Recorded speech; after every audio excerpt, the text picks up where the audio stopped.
Alrighty, let's try this out. Um, this has been a journey for me.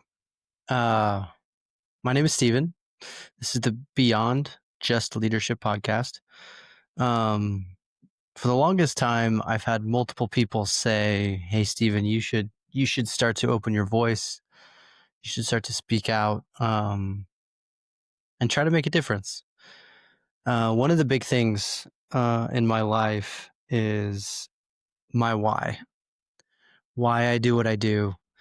Um, it's been a journey to find it, but as I have progressed in life, it's become more apparent to me, and it kind of stems from a conversation that I had. I'll kind of tell this story pretty quickly, but I was at a company um, leading a pretty big team, and when I joined this company, I had to kind of reorganize the teams a little bit, up level some people. And at the same time of doing that, I also had to hire new managers to manage people. So upon doing that, these were individual contributors becoming managers for the first time. And one of the managers I had hired, I was doing a one-on-one, had been about a month in the role, and sat down for this one-on-one, and actually virtually sat down and asked this individual how they're doing. A lot of times I like to start one-on-ones, mostly because it's their meeting for me, not me leading it, but them. But I always like to ask that question, how are you? And the individual quickly responded and said, I'm okay. And I said, okay, but really, how are you? And so this individual started to open up and tears started rolling down their eyes. And leading up to this moment of me kind of getting to know this person and things like that. This isn't the first time I've asked the question, but the consistency mattered. And the individual looked at me and said, nobody has cared ever about me as much as you do. And went on to tell me a lot of the difficulties in their personal life that they were dealing with, which is why their performance wasn't doing well. But it allowed me to meet them where they were, to coach them and to help them through that scenario. Yes, I'm not a counselor, but I'm an individual leader in a position that whenever you have goals and metrics, um, you have to build a relationship with individuals. And upon that relationship, leading with empathy, um, you kind of have to help them get through to them to help them meet them where they are so that they can become become their best selves. Um, and that team ended up being one of the best teams that I'd ever managed because of that experience and that individual and that conversation that we had. Um, a lot of people in that situation would just look at it as, hey, your metrics aren't doing well. What are you doing? What's wrong? But not actually connecting in a different way of really how is that person doing in their personal life. So upon doing that, I got approached by a different company to leave. And HR reached out to me and said, hey, Steven, can we do an exit interview with you? And I was like, sure, why not? Let's do this. So I get into this meeting, and the HR rep basically asked, Steven, what are you doing different? And I kind of sat back in my chair and I said, what do you mean by that? What am I doing different? And she goes on and she said, well, I've met with your team, and the culture you have created on your team is different. Your performance is different. Everything's just different. There's less chaos. There's more unity. Everyone's just, morale's higher. What are you doing different? And I was like, oh, that's a very good question, because I don't know what I am doing different. And we both kind of had a chuckle. And I went on to explain that I'm just being me. And so she started to ask deeper questions, and I came to realize that as I was having this conversation, that leadership is lacking because people aren't really being who they truly are and not understanding why they do what they do. And so in this conversation, I basically explained, well, each one-on-one, this is what I do. Each individual, I know them well. This is what I do. These are the conversations that we have. In our meetings, this is kind of how we start, and just kind of went through exactly what I do. And she quickly started to realize, like, I don't do a lot of things different, but my demeanor is different. It's because she started to pull out that I understood why I did what I did. Because I care about people more than I care about numbers. I care about people and relationships more than I care about the goals. I care about people and relationships more than I care about maybe the KPIs or the OKRs that we're doing that month or that quarter. Because if you care more about people and you help them achieve their best self, the rest is just a result of that action, because they truly begin to trust the culture they love. They know if they don't make a mistake, they're not like, oh no, I have to go meet with Steven. What is he going to tell me? It's more of a relationship where nobody is surprised by anything. If they miss a metric, they're not surprised by it. They are mostly coming to one-on-one saying, hey, Steven, this is what I'm going to do different, because that's what I teach. That's what I preach. Is failure is one of those things that comes with the territory. We need to let people fail. We need to let the individuals around us fail so that they can learn from those mistakes and progress and grow in leadership. There's no perfect leader out there. There's no perfect individual out in the workplace that we can look to, other than we got to be teachable. We got to be coachable. We got to do the things that we need to do to become better. So anyway, that's kind of the origin story of why I thought, I want to share more. I want to do more and help people achieve something beyond just being a leader, because leaders, they're a dime a dozen. They're everywhere. Corporations have a ton of them. But what truly makes a leader a leader? And it's usually beyond that title.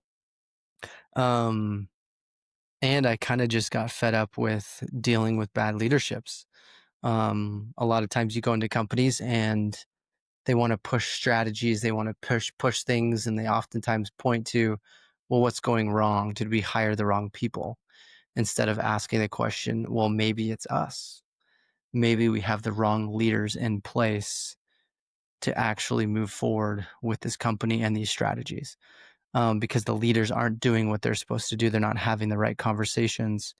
And they're not holding themselves accountable and looking at themselves and saying, what do I need to do to change?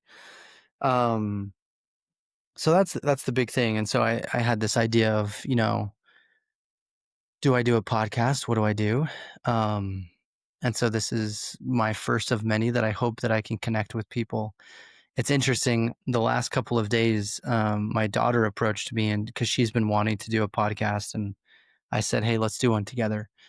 And what's interesting is every time we sat down and we recorded, and we've recorded now twice, there was some error that came up or some mistake that happened. And so I thought to myself, maybe this is something that is pushing me more to start this podcast first.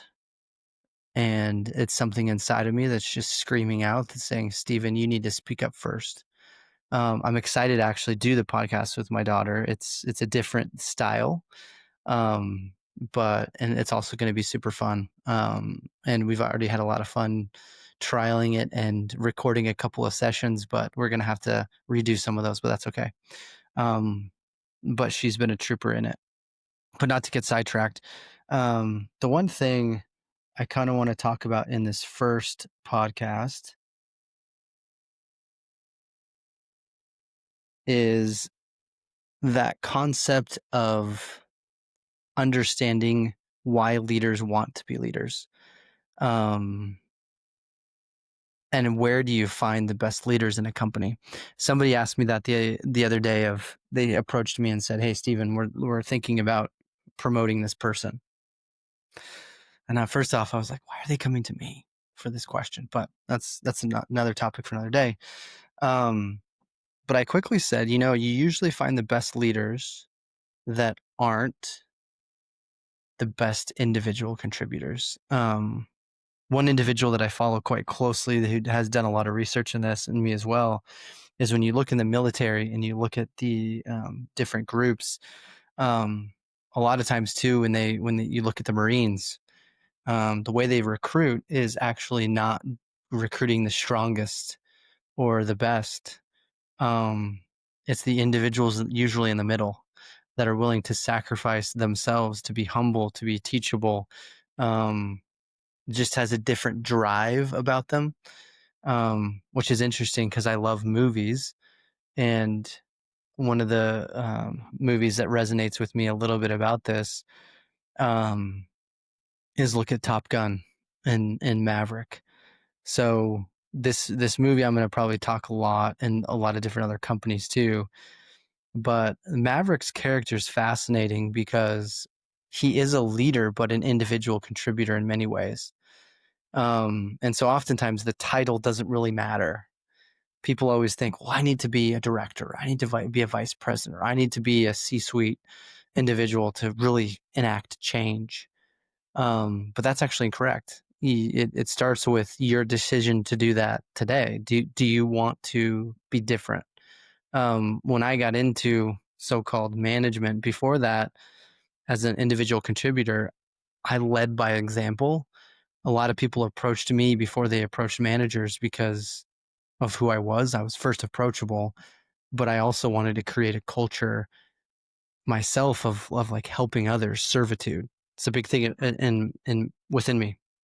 And so going back to the movie Maverick, people always ask the question, you're one of the most decorated individuals, but yet you're still in the same leadership position that you've always been. And even throughout the movie, they kind of make fun of it of um, the Penny Benjamin's daughter. It even says, wait, you're still that position. And so what's fascinating is a lot of people look at that like, oh, that's all he is. But at the very first scene in the whole movie, when he's driving to go take that plane to Mach 10, he gets to the place to get ready to fly, and they kind of describe to him a situation where, hey, the general is coming down and is gonna basically shut down this whole thing. And Maverick's like, okay, but he's not here yet. And then the next thing that everyone kind of smiles and realizes, well, if he doesn't do this, Maverick knows that everybody in this location is going to be let go or fired because they're going to shut down the whole operation. Maverick, knowing this, was like, well, I'm willing to sacrifice myself and I'm willing to take this plane to Mach 10 before this guy gets here. So he gets into the plane as he's taking off. The general approaches and at the gate and walks in, is basically telling Maverick to come back, and Maverick just kind of blows him off and says he can't hear him. And so he takes the plane to Mach 10 and then actually tries to go a little bit faster. Upon crashing and coming back to base, he sits down with the general, and the general kind of questions his motives, but he realized Maverick speaking, he was sacrificing himself for the greater good. That's leadership. It's oftentimes we sit in board meetings, or we sit in a meeting that everybody's just kind of talking back and forth. But true leadership is, hey, we're willing to sacrifice ourselves. We're willing to take accountability to ourselves for the greater good.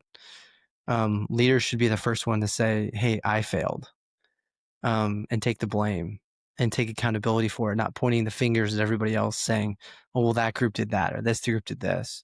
So Maverick in this situation, he could have been like, well, we didn't hit Mach 10 because the engine wasn't good enough. They didn't do their job, or they didn't do their job, or these people didn't do theirs. Instead, he was like, no, we're going to achieve this. We're going to do it. And if we fail, I'll take the blame. And he gets to Mach 10 and saves everyone's jobs. And then throughout the movie, it's very similar every single time. He's puts in charge of this group of individuals who has to do this impossible task. And everybody keeps saying, well, they're all going to die. And he's like, I won't accept that.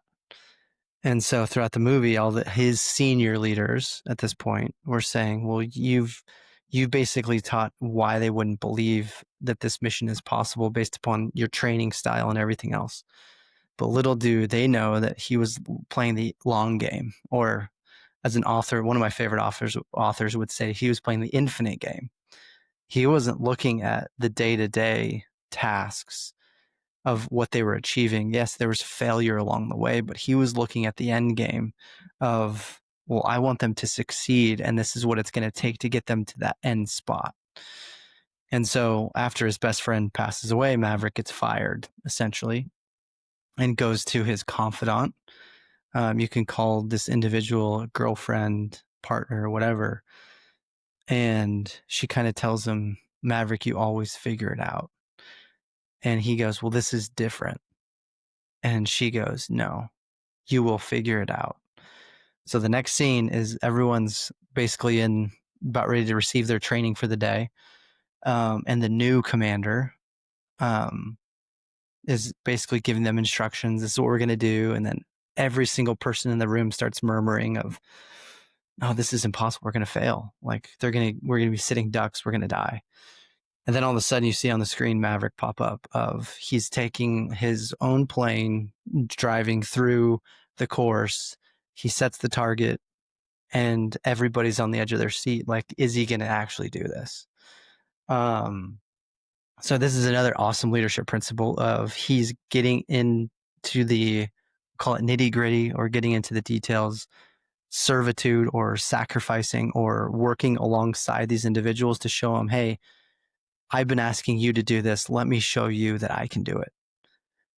Just to help with that belief, playing the long game again.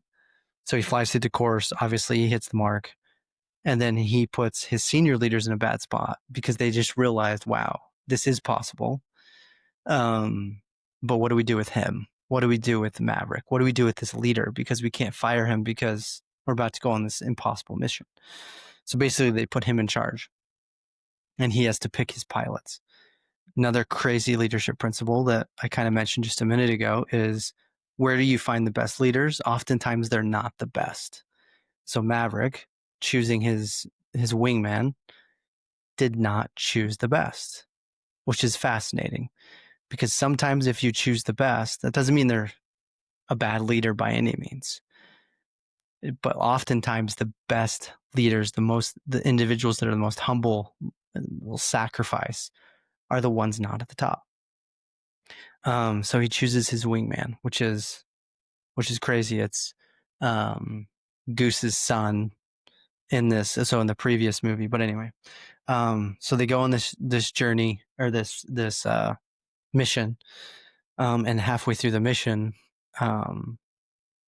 Maverick's kind of leading the way, and Rooster, his wingman, who's Goose's son, kind of is faltering a little bit or getting a little bit nervous, or fears creeping in. And so finally something clicks, which is Maverick says, like, talk to me, Goose. Or maybe that's Rooster who says, talk to me, Goose, which is his dad. And Maverick is like, don't think, just do. Also a crazy leadership thing of sometimes we just have to go do and do less thinking. It's action oriented. A lot of times we just sit in a room and talk too much, and then we're not actually accomplishing anything. So anyway, long story short, they end up successfully completing the mission, but in the end, Maverick sacrificed himself for his wingman, which then his wingman came back and sacrificed himself to save. So there's a lot of sacrificial things going on there of humility, of really diving deep into leadership there. So they get out of the situation. They're flying back. They're about to get shot down by a plane. And guess who comes into the rescue? It's the best pilot of the group. Comes in, Hangman is his name, and rescues Maverick and Rooster, which is kind of an ironic thing that sometimes that happens. Is some of your direct reports are going to do things to help solve the issue or solve the problems for the greater good of the team as well. But they're better as individual contributors rather than a leader. But in essence, they are a leader themselves. They just don't realize it. So it's one of those things where I always think back to of kind of my why again, of why I do what I do. I love people. People drive the world that we live in, and everybody's struggling. Everybody's going through hardships. Everyone's going through difficult times. And then a lot of times people are going through great times as well and having joy and finding happiness in different areas of their life. But there is going to be a moment when you're managing direct reports and they aren't going to be hitting goals. They aren't going to be succeeding. And it's your job as a leader to build trust with them and make them achieve the best person they can become in life. It's interesting. In one of my groups that I managed, everybody kept getting hired away. And it was funny because people came to me and said, "Stephen, why do you have so much turnover?" As if it was a bad thing. And I said, "Well, what do you mean?" And they said, "Well, everybody that you manage gets promoted." And I'm like, "Is that a bad thing?" And they're like, "Well, you just can't hold your team together." And I thought of it a different perspective. And I thought, maybe you're right. Maybe everybody wants to leave, but if they're getting promoted and going on to bigger and better things, maybe I'm helping them achieve what they want to achieve. Maybe them being on my team wasn't the job that they've really wanted to do. Maybe they wanted more. Maybe me helping them achieve the best selves, realize this is what I want to do. Or, hey, I think I can do this because maybe I helped them build confidence, or maybe I helped them in one way or another. I will never take credit for it. But oftentimes we have to think of things differently and think, yeah, maybe that's how other people think about it, but maybe there is a better way. Maybe it's okay that people around me are getting promoted and moving on to what they want to do,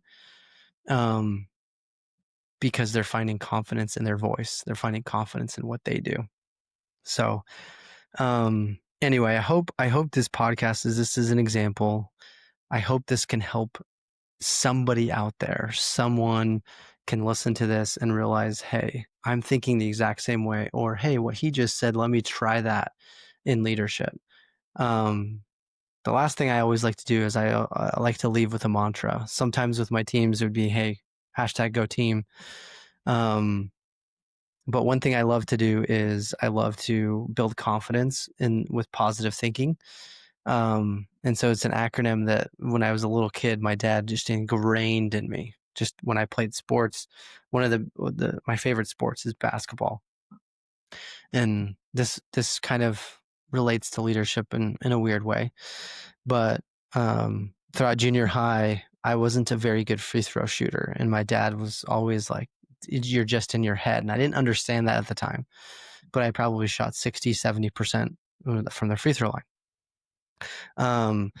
And so he was like, "Stephen, PATC." And I was like, "PATC, what is this?"